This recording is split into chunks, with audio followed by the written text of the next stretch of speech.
Terima kasih, Nina. Berkat kamu, aku bisa berobat. Kemarin, aku kan bisulan. Nah, ini dia nih kayak gini. Ya, aku tahu sih karena aku nakal. Setelah dapat budget berobat dari kamu, aku langsung dibawa ke klinik hewan. Nih, aku lagi ditimbang. Tapi aku males. Jadi aku kabur, tapi nggak boleh. Nah, ini aku dicukur, aku takut banget. Karena aku mau diobatin, aduh babu tolong. Habis dicukur, aku dipasangin kolar. Terus dikasih, aku nggak tahu ini apa ya. Terus ditusuk, aduh aku takut.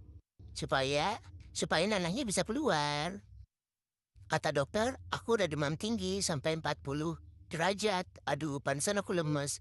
Tapi aku masih suka makan kok. Ini aku dibelek karena nanahnya kayaknya masih ada deh. Dibelek lagi karena tadi kurang besar. Aduh, nah aku dipencet-pencet supaya nanahnya keluar. Pencet lagi.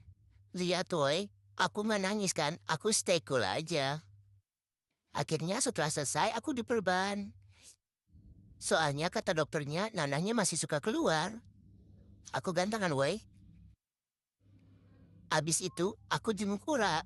Oh ternyata dia di sini, pantesan di rumah nggak ada. Tapi mendadak aku panik, aku ngumpet ah. Kelihatan gak ya woy? Di sini aja deh.